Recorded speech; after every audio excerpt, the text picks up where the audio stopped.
Retrouvez Mehdi Maizi et ses sauces tous les jours de 20h à 22h sur OKLM Radio.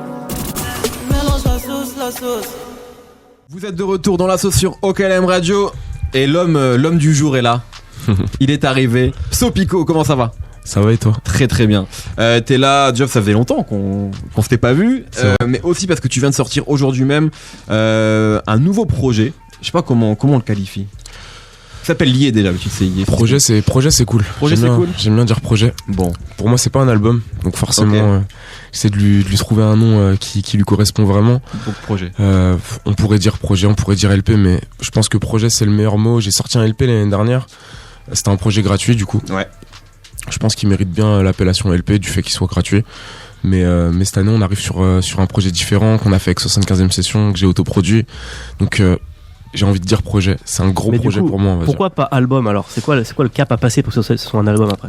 Si ce projet il avait été dans les bacs, si je l'avais défendu, on va dire un peu plus comme un album, que je l'avais dit dès le début que j'étais en train de travailler sur un album, j'aurais sans doute assumé cette appellation, mais en réalité je l'ai bossé un peu comme j'ai bossé mon premier G-Pro Mojo, et forcément ça m'a mis dans un mode où je savais que c'était pas mon album, mon premier album en tout cas. Mais du coup, t'aurais fait les choses autrement ? Ouais, carrément. J'aurais pris plus de temps. J'aurais travaillé. Je pense que j'aurais travaillé en dehors de Paris.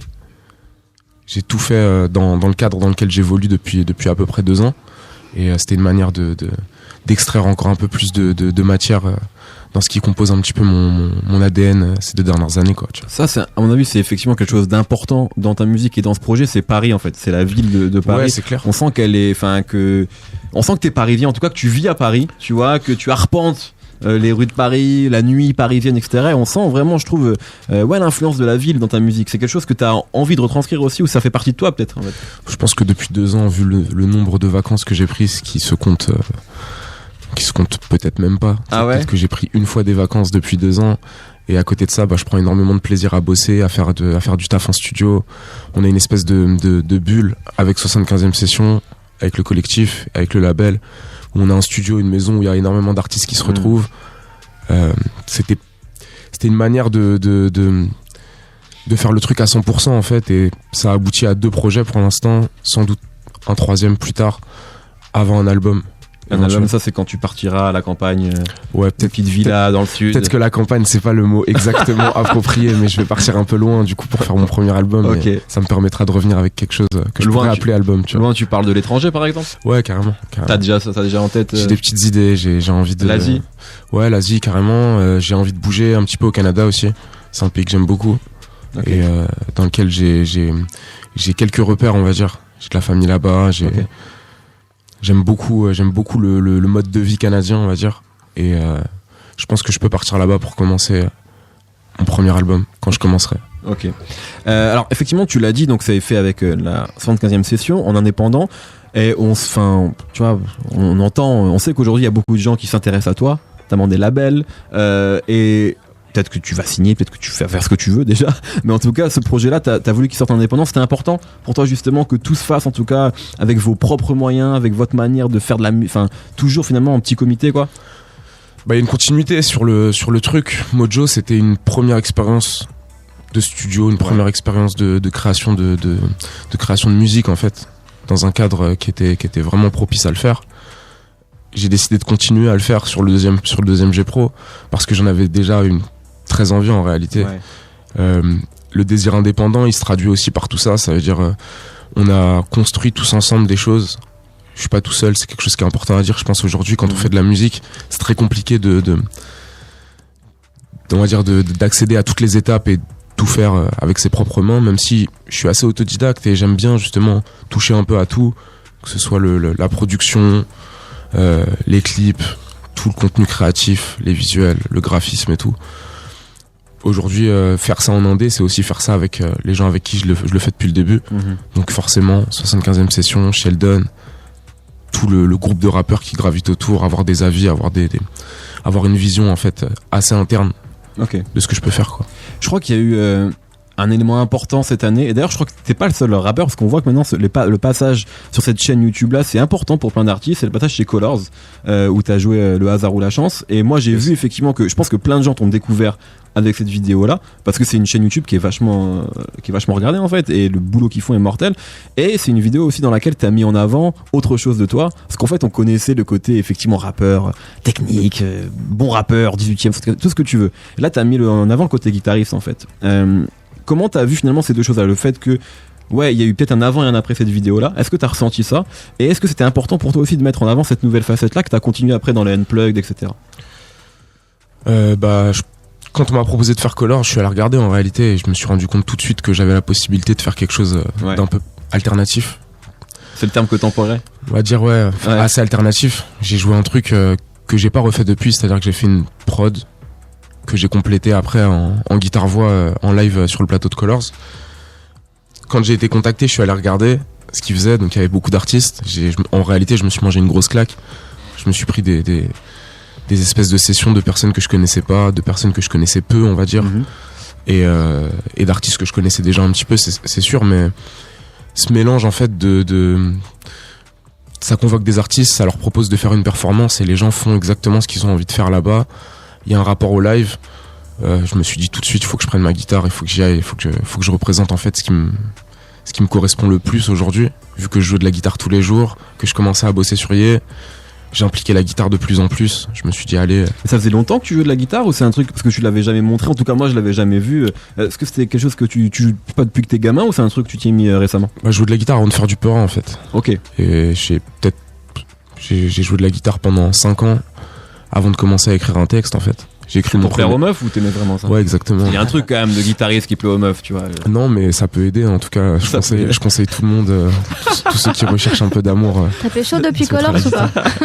Franchement, ça va, j'étais assez calme, j'ai dû bosser sur mon jeu. T'as eu des nudes ou quoi? Franchement, les nudes, on essaie de rester calme et de pas trop communiquer là-dessus, mais non.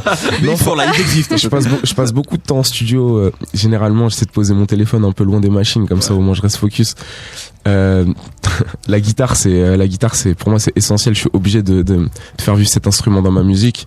J'écris beaucoup d'abord en guitare-voix et après je transpose sur des prods. Okay. Maintenant que je produis, j'ai la capacité d'écrire des lignes de mélodie avec une guitare, de poser des mots et d'associer ces mots à des flows et après de faire des morceaux quitte à enlever la guitare à la fin, tu vois. Mais peut-être sur les 15 derniers morceaux que j'ai fait, il y a souvent eu une idée de départ qui est partie de la gratte en fait. Ok. Il y a un élément qui est important qu'on voit des vidéos autour des Unplugged, mais aussi avec la pochette de l'album, c'est justement tout le boulot sur l'aspect visuel et esthétique. La pochette, c'est Coria, hein. Enfin vous avez bossé avec Coria, qui est franchement qui est une super pochette, vraiment que je trouve incroyable. Comment est-ce que tu mets une exigence particulière justement sur l'esthétique et le visuel? On sent que c'est, je sais pas si c'est toi avec ton équipe, si ça vient de ta tête, de vos têtes, mais on sent que c'est important en tout cas pour toi. Pour moi c'est une seconde lecture. J'ai envie d'apporter aux gens aussi un peu plus que juste de la musique dans des écouteurs, qui comprennent que l'implication créative elle est totale en fait. J'ai envie de montrer certaines choses, j'ai envie d'associer certaines couleurs, certains objets les uns avec les autres pour que ça définisse un peu plus les projets. Le gros du travail sur les objets créatifs, sur les visuels, il a commencé quand on a fait épisode 1. C'est un mini projet que j'ai sorti avant hier. Je voulais faire une bulle, je voulais que la cover, en fait il y en a 3 qui ont été fusionnées en une, représente exactement le projet avec les intentions que je pouvais mettre dedans, tu vois. Du coup, quand on a fait pareil, je suis allé voir Coria et je lui ai dit écoute, faut qu'on écoute le projet tous les deux. On s'est posé, on a écouté le G-Pro. Okay. Et il y a tout genre d'idées qui sont ressorties. Ah, c'est intéressant ça, c'est vraiment, vous l'avez fait après écoute. Lui, il avait vraiment écouté parce que des fois, Coria il nous a dit que parfois on lui donne un brief et voilà, il a même pas le temps d'écouter le projet. Là, c'était vraiment un truc, vous avez pris le temps quoi. Il a un studio juste à côté de chez moi, donc forcément, je me suis déplacé, je suis venu, on s'est calé, on a écouté le truc et on avait quelques idées, on avait genre 3-4 idées différentes. Tu voulais que ce soit l'axe? Ouais, je voulais que ce soit lui, ouais, carrément. Je l'ai rencontré peut-être un an avant. Okay. À l'époque, il faisait la pochette je crois qu'il faisait la pochette de Aladdin et il faisait la pochette de SCH en même temps. C'était à peu près à la même période. J'ai pu assister à des shootings, j'ai pu voir un peu comment ça se passait. Puis après, quand j'ai vu les résultats, je me suis dit allez, faut vraiment que j'aille le voir. Faut bosser avec lui. Et en quoi cette pochette plutôt représente en fait les albums, les morceaux à l'intérieur, que ce soit les objets, les couleurs, même la typo, les lumières. En fait, je voulais associer la matière un peu et les éléments qu'on mettait dans la cover à ce que j'avais pu faire d'assez divers dans mon G-Pro. Je suis pas focalisé sur un style particulier. J'ai essayé d'impliquer les choses que je voulais vraiment impliquer, que ce soit dans les sonorités, dans les rythmes, et même dans les, on va dire, dans les références, tu vois. Du coup, je suis de la génération un peu, on va dire, 90. J'ai énormément d'influences asiatiques, on va dire outre-Atlantique, un peu américaine, un peu. Et du coup, j'ai essayé d'impliquer tout ça. J'ai un rapport à la guitare qui est fort. Pour moi, c'est quelque chose d'assez, on va dire, organique, la guitare. En parallèle, j'ai un rapport aux machines, au studio et à la prod qui est tout aussi fort. Il fallait que j'arrive à le représenter, que ce soit un truc en même temps assez brut, mais qui amène une certaine chaleur. Donc, il y a de la lumière sur la cover. En même temps, on est dans un décor assez industriel. Il y a une moto, il y a un rapport mécanique. Quand je fais du son, j'ai l'impression de manipuler des outils, tu vois. J'ai l'impression d'être dans un espèce de garage, en fait. Je fais pas de la musique garage, tu vois, mais j'ai vraiment l'impression de travailler quasiment sur une machine, comme un mécanicien quand je fais une prod, tu vois ce que je veux dire. Du coup, il fallait le représenter. On a mis une espèce d'énorme MotoGP derrière moi. On voulait. Où il y a écrit Pico. Où il y a écrit voilà Team Pico pour ceux qui veulent rejoindre la team, mon équipe de motards. En fait, à l'origine, je voulais la moto de Akira, mais c'est devenu très très très compliqué. Ah ouais. J'ai eu une petite lueur d'espoir au début. Je savais parce que ça coûte très cher ou parce que c'est introuvable ou c'est trouvable. Fallait aller au Japon, la louer, en sachant qu'il y en a qu'une et que c'est une moto qui coûte un prix exorbitant. Ouais. Sauf que en parallèle, il y a Spielberg qui fait un film où justement il utilise la moto. Peut-être que si je m'y étais pris 6 mois avant, j'aurais eu une chance, mais finalement. J'imagine que t'aurais pu couper l'herbe sous le pied à Spielberg. Ça aurait été beau, hein. En plus, il fait que de la merde maintenant, donc ça aurait été beau, effectivement. Ça aurait été beau. Déception sur déception. Il y a quelque chose, je pense, qui est important et nouveau, à mon avis, dans ta musique, c'est que, pour moi, tu fais partie, vous avez un ADN commun, on va dire, les rappeurs de la 75e session, je trouve. En tout cas, au début, je t'en avais déjà parlé quand t'étais venu la première fois dans la sauce. Si on prend les premiers projets de Giorgio, de Népal, etc., vous avez un truc où vous rappez et vous dites, il y a beaucoup de mots. Il y avait vraiment beaucoup de mots et peu d'espace. Et je trouve qu'il y a un truc que Giorgio aussi a vraiment appris à super bien faire à sa manière. Et que toi, tu fais sur le projet, vous avez appris à gérer les silences, en fait. Et je trouve que toi, t'as mis beaucoup d'espace parfois dans ta musique, là où avant, il y en avait pas beaucoup. Je sais pas si tu vois ce que je veux dire. Je suis d'accord. C'était presque du rap au kilomètre. Et là, je trouve que maintenant, il y a une harmonie un peu plus, profonde entre toi, la musique, et tout l'univers que tu veux mettre en place. Est-ce que ça a été un travail particulier, ça? Je sais pas si ça a été un travail, je pense que ça s'est fait assez naturellement, mais il fallait donner plus d'espace pour dire plus de choses. C'est assez paradoxal, mais. Je suis d'accord, ouais. Ça a plus d'impact, en fait, parfois. Quand tu décides de faire un texte où tu mets en avant, on va dire, les rythmes, les jeux de mots, la technique, tu décides de casser un petit peu la compréhension que les gens en général pourraient avoir d'un morceau. Je l'ai fait un peu sur le projet, j'ai continué de le faire, mais j'ai essayé quand j'avais envie de faire passer un message précis, justement, de pas chercher à mettre plus de mots que ce qui était utile en réalité. Ouais, okay. C'est un truc qui s'est fait complètement naturellement après Mojo, après que justement j'ai pu représenter Mojo en live. J'ai pu me rendre compte aussi à quel point je remplissais. Un texte très rempli, c'est pas forcément le truc le plus simple à faire en live. En plus. Je me suis retrouvé dans une position où je me disais ah ouais, je remplis beaucoup, c'est vrai. Et après quand j'ai fait des nouveaux morceaux, j'y ai pas vraiment réfléchi et du coup je me suis donné un peu plus d'air. Okay. C'est vrai que moi personnellement je t'ai connu en live, tu faisais la première partie de Brave et Tiers-Monde, je crois que c'était à la Flèche d'Or. À la Flèche d'Or, ouais. Exactement. Et du coup, je connaissais pas, déjà je me suis fait bousculer par plein de mecs pour se mettre devant, je dis oh les gars ils sont à fond. Et voilà, c'est vrai que tu remplissais beaucoup, ça débitait. Et quand j'ai vu Colors et que j'ai vu que c'était le même mec, j'ai pas capté quoi. Je dis sérieux, c'est vraiment lui. Et la différence est vraiment il y a flagrante. Une sorte de métamorphose qui est naturelle quand même, hein. C'est pas, on passe pas du jour au lendemain, mais c'est vrai que je comprends effectivement, même des gens qui te suivaient moi m'ont dit ouais il y a un truc quoi qui s'est passé, comme si finalement t'avais bossé pour ce truc là, alors que tout semble finalement naturel, mais effectivement on peut avoir ce sentiment là de l'extérieur. J'ai un truc un peu avec les contre-pieds, tu vois, j'aime bien me dire qu'on m'attend quelque part et que je serai pas là, que je serai de l'autre côté en fait. J'ai décidé de faire Unplugged, qui est une série de vidéos acoustiques qui reprend mes morceaux pour aussi donner une autre lecture aussi à mes projets et à mes morceaux.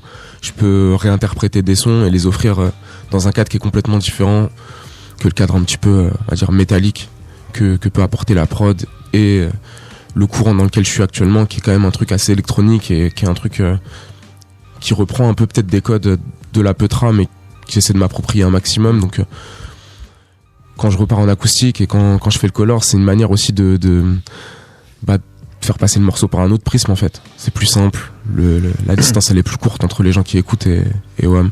T'es pas obligé d'aimer le rap quinri actuel pour te prendre la prod en fait, c'est juste une guitare. Tout le monde a des airs de guitare dans la tête en fait. Il y a, quand on écoute le projet, c'est peut-être pas ce qui saute aux yeux, mais moi il y a un truc qui m'a paru important, c'est la notion d'amour. On sent que c'est important chez toi en fait. Ouais, toujours, très important. Et non mais vraiment, mais je pense d'amour au sens large, hein, je parle. Ouais, bien sûr, je bien vois sûr. ton petit sourire malicieux là. Ouais, non, Il pense au nude là. Toujours là aussi. non, mais je parle vraiment. Enfin, on sent que pour toi, ouais, la notion de donner de l'amour aux gens, enfin, c'est un truc qui semble important en fait pour toi. Est-ce que, enfin, tu vois, est-ce que tu comprends ce que ce soit de l'amour, de la haine ou quoi que ce soit, en réalité, tous ces sentiments là, toutes ces frustrations, ces joies, ça permet au truc de générer de l'émulation, tu vois. Aujourd'hui, faire un projet, c'est pas quelque chose qui est forcément très simple. Il y a des hauts, des bas, t'arrives dans des situations où tu sais pas si tu vas le faire, si tu vas t'arrêter, si tu vas changer ton fusil d'épaule.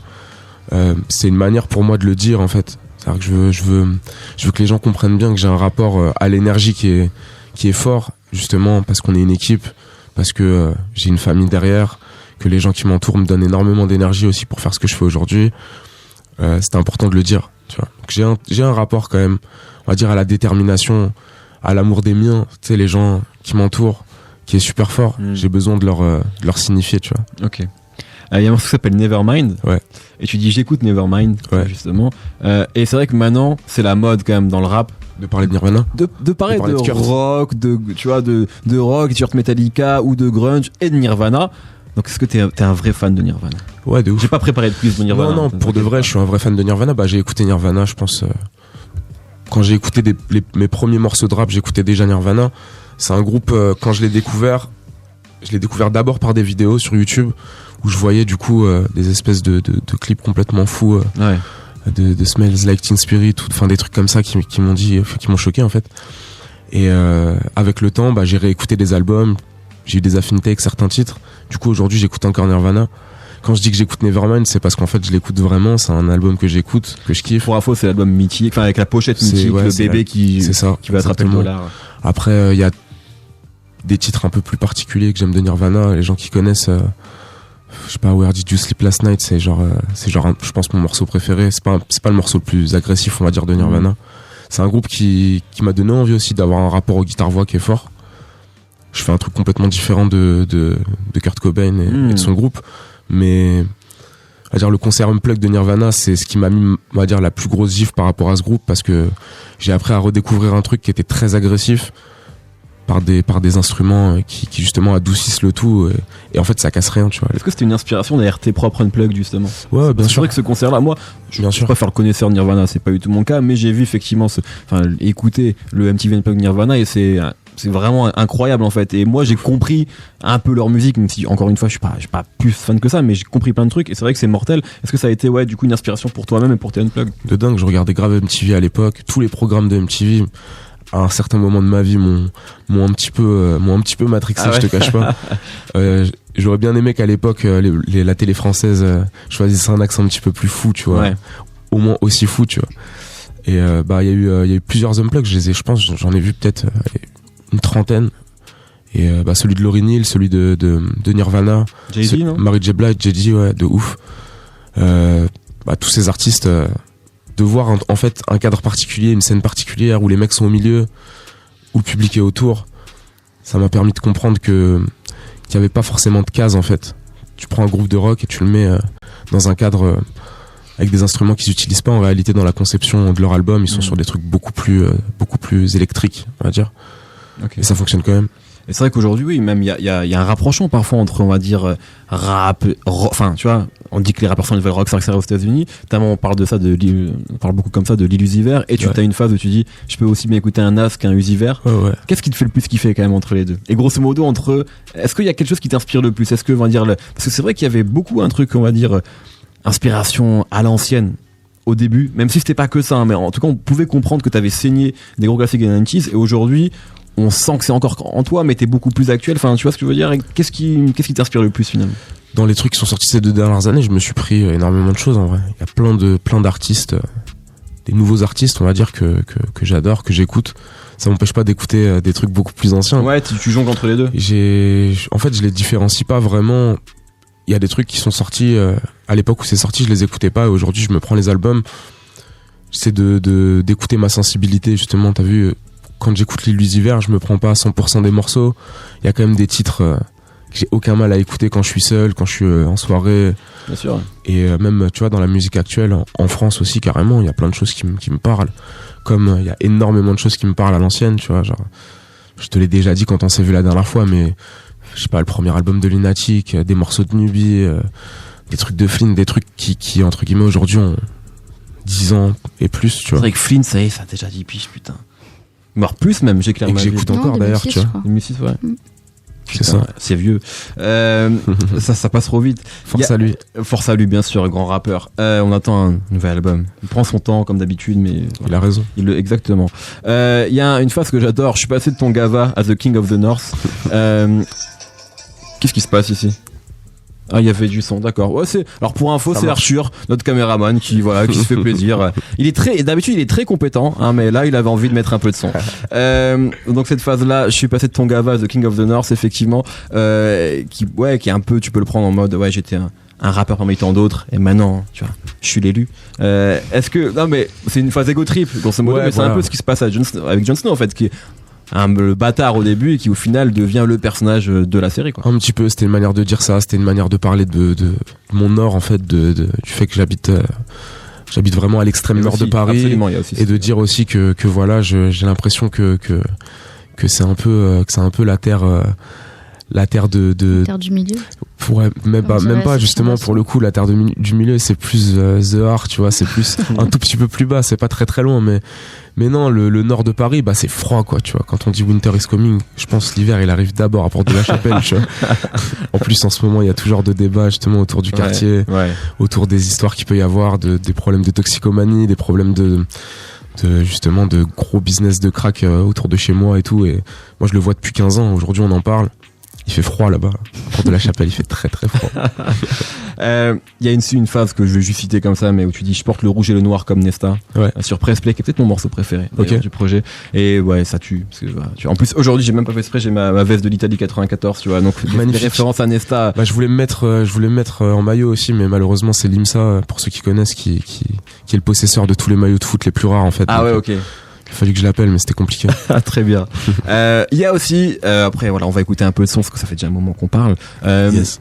Mais il y a un feat avec Népal, il y a deux feats, avec Yes. Sheldon et un avec Népal. Et moi, j'ai kiffé le fait que déjà, parce que j'aime beaucoup votre musique à tous les deux. Quand est-ce que Népal sort un truc là? Je pouvais le.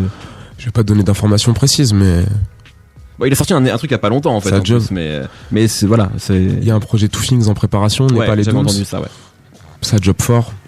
Ok, très Ça bien. devrait arriver, et puis Népal toujours pareil, hein, fidèle à lui-même. Et c'est vrai qu'il y a un truc entre vous deux de proximité, tu vois, moi, des gens m'ont dit ouais, enfin, est-ce que Sopico c'est Népal? Et j'ai déjà des mecs qui m'ont dit ça, tu vois, vu qu'on voit pas le visage de Népal. Est-ce que du coup c'était important pour vous de collaborer ensemble? Et moi j'ai presque vu ça encore presque comme un contre-pied, tu vois, vous auriez pu dire non, il y a des gens qui nous trouvent trop proches. Je pense que vous avez déjà entendu ce truc-là Ouais, tous on les en deux. a déjà parlé Et carrément. vous auriez tu pu vois. vous dire, justement, on se différencie, on bosse pas ensemble pour bien marquer. Et en fait, vous faites ce morceau ensemble, quoi.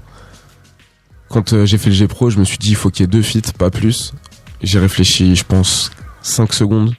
Et j'ai demandé à Népal et à Sheldon en fait de se poser. On a réfléchi, ça s'est mis devant une prod, ça a écrit et ça a fait 2 morceaux. On s'est pas cassé la tête, on s'est pas posé 1000 questions. Après, pour moi, c'était évident sur ce projet qu'il fallait que je les invite tous les deux, parce que j'aime beaucoup ce qu'ils font individuellement, et j'étais sûr qu'on pourrait se retrouver sur des titres. Sheldon, ça, j'en avais déjà fait plusieurs avec lui. C'était logique, et je suis grave content du morceau qu'on a fait tous les deux. Pareil, il a une forme assez particulière sur le projet. On sent que ça fait un moment qu'on se connaît. La prod, même le thème qu'on a choisi d'aborder, tu vois. On fait un morceau assez sincère où on dit en fait ce qu'on a vraiment envie de faire et les gens avec qui on a vraiment envie d'être. Le morceau avec Népal, c'est un peu plus c'était un plaisir de faire ce morceau avec lui, parce que justement, comme t'as dit, il y a un espèce de pont entre lui et moi depuis quelques années. Moi, je suis arrivé dans la 7.5, je tombe sur un Népal, je soupçonne pas limite qu'il fait du rap, je le vois, et puis un jour il lâche un couplet, et puis là je comprends, et je me dis ok, ce gars-là va avoir une certaine influence sur ma musique. Tous ces projets, je les ai saignés, que ce soit le premier 444 ou ou 445, Ouais, ça ouais. tue. Les projets Toofing, c'est la violence. J'ai invité les gens que je voulais le plus voir autour de moi, autour de la musique de ce projet, quoi. Et avant de donner la parole à Nico, je crois que j'avais envie qu'on parle d'un rappeur ensemble. Dis-moi. En vrai, tu me l'as, on en parlait en antenne. Tu voulais qu'on Ouais. envoie un peu de force à un rappeur. Ouais, je voulais envoyer de la Sephora Aïcha. Bah, nous on le fait toujours, on le fait tous les jours ici, hein, donc Bah, c'est bon parfait. endroit Toutes les pour semaines, le il est faire. invité ici. Donc, C'est vrai. Comme ça, on change pas une équipe qui gagne. Non, franchement, je voulais envoyer de la Sephora à ce rappeur. Je l'écoute beaucoup en ce moment. On discute pas mal, lui et moi. Et non, ses derniers projets, il a fait un projet qui s'appelle La vie augmente. Volume 1, parce que le 2 Volume 1, arrive bientôt. et le 2 ouais. arrive bientôt. Voilà. Passer ici, c'était une manière, vu qu'on est assez d'accord sur le Gava, de lui donner une À petite fond, force à et de dire qu'il faut aller écouter ça. Il faut, je suis entièrement Il d'accord. y a Et plein ouais, de choses à voir et des choses ultra intéressantes. Ouais. Après, aujourd'hui, il a pas sorti de projet, mais je pense que c'est une bonne chose de lui renvoyer un peu la force. de ouf. Et puis ouais, vous pouvez toujours écouter le projet de l'année dernière, qui est sorti l'année dernière, Et effectivement. le 2, ça arrive dans une semaine, 2 C'est semaines. ça. Ouais, c'est Ouais, ça. je pense. C'est très vite, là. hein, C'est ça. Ouais. Une dizaine de Exact. Donc tu te souviens, lorsque tu t'es venu dans la sauce, Nico avait eu un conseil, enfin une recommandation, c'est pas un conseil sur ta musique, c'est ce que lui inspire ta musique, généralement s'il fait des relations avec d'autres œuvres, etc. jours. Yes. Et là, ça a encore été le cas. C'est ça, ouais. C'est vrai que, je sais pas si tu t'en rappelles, à l'époque, c'était la sortie de Mojo, du coup, et je t'avais conseillé un film, qui était un film japonais, un film de Kurosawa, qui s'appelle Entre le ciel et l'enfer, parce que c'est un film qui mélangeait cinéma asiatique, cinéma européen et cinéma américain, et que toi, en faisant du rap en français teinté de culture japonaise, tu mélangeais aussi les 3 continents. Et là, cette fois, il va être question de mélange aussi, mais plutôt du mélange, ou plutôt du pont que fait Ye entre organique et synthétique. Mhm. Parce que on en a parlé, je pense qu'on va t'en parler beaucoup, de ta guitare, qu'on entend donc beaucoup sur le morceau Bonne Étoile par exemple, mais après, dès le 2e morceau, en réalité, pour ceux qui n'ont pas encore écouté l'album, ça devient très électronique. On entend des espèces de pixels, des oscilloscopes, des 0 et des 1, quoi. C'est vraiment un truc très électronique, très synthétique. Notamment sur le morceau CS04, je trouve Ouais. que tu vois, parfois même volontairement un peu dissonant, mais on sent que c'est, tu vois, que c'est volontaire, quoi. Complètement, ouais. Et en fait, ça, c'est majoritairement électronique pour moi, l'album, sauf dans les dernières secondes où les machines s'éteignent et en fait la guitare revient toute seule pour les quelques dernières notes du disque où on n'entend plus que la guitare.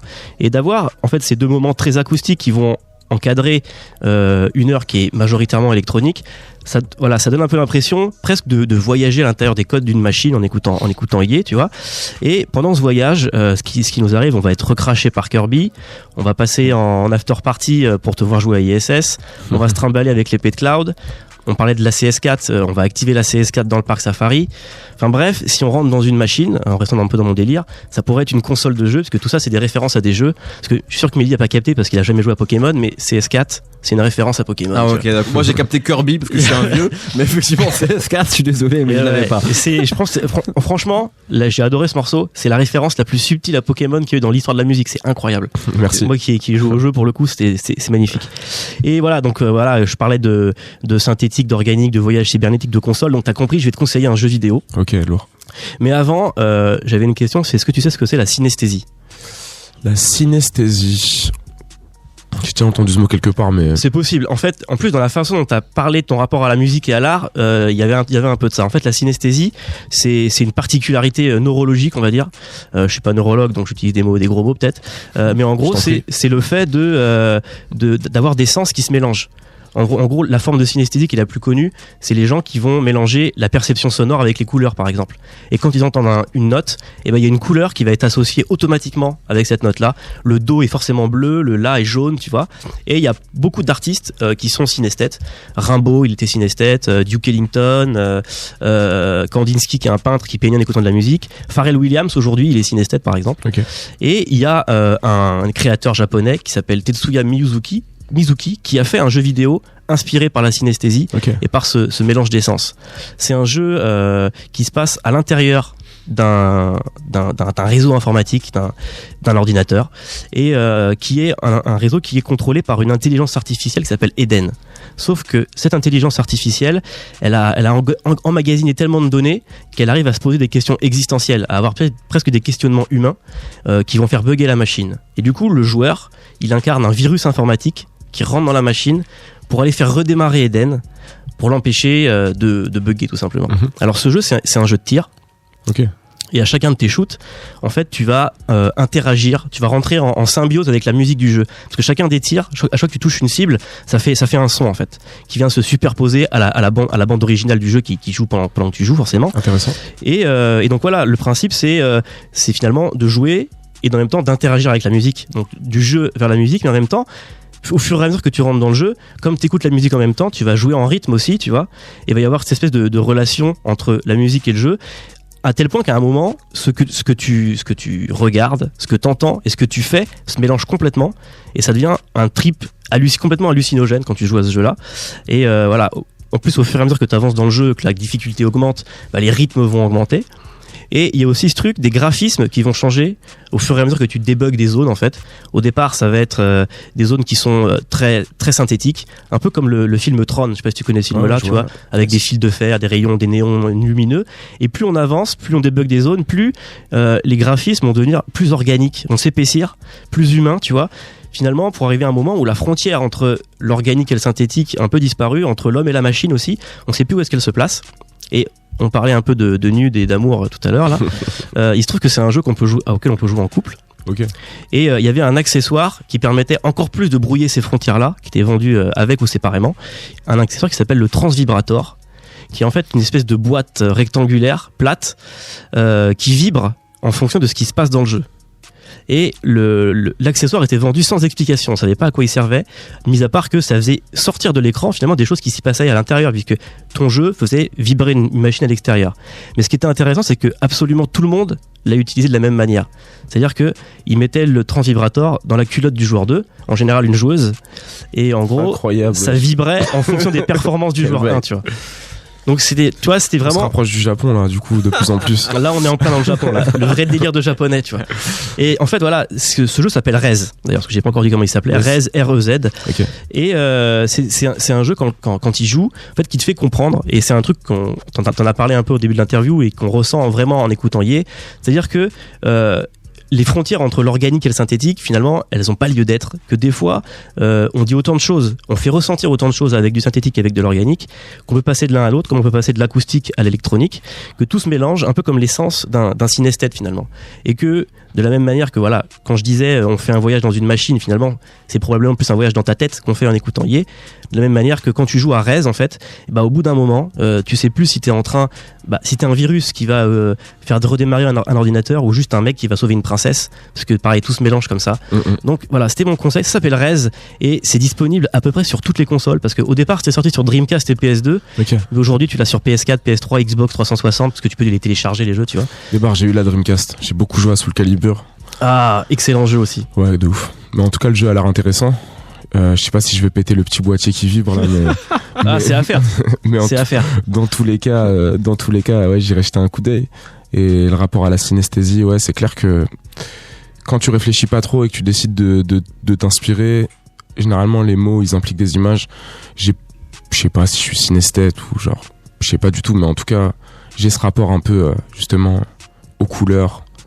Quand je décide de faire un morceau, je saurais te dire si le morceau il est plus rouge que bleu, tu vois. Mais en tout cas, c'est intéressant, très intéressant même. Très bien. Merci Nico. Je t'en prie. Donc le jeu s'appelle Rez, R-E-Z. Allez, le checker si Nico vous en a donné envie. Et le projet de Sopico s'appelle Ye et c'est sorti aujourd'hui. Un grand merci d'avoir été là. Merci de m'avoir reçu les gars. Écoute, un vrai plaisir. Et c'est important, il faut qu'on termine sur une question. On avait dit qu'on en parlerait. C'est vrai, vas-y. Il y a un compte Instagram qui s'appelle La Moustache de Sopico.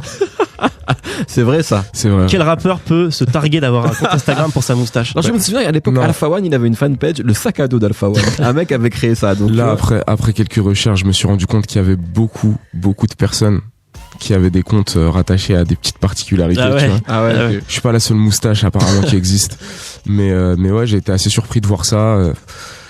J'espère que ma moustache aura une belle vie dans le rap musique. Une grande carrière, quoi. Voilà, on lui souhaite, en tout cas. Je sais pas si le premier album de ma moustache arrivera avant mon premier album, mais en tout cas, on lui souhaite le disque d'or sans le streaming. C'est ça, voilà. Sans le streaming, en physique. En physique. Retrouvez Mehdi Maizi et ses sauces tous les jours de 20h à 22h sur OKLM Radio. Mélange la sauce.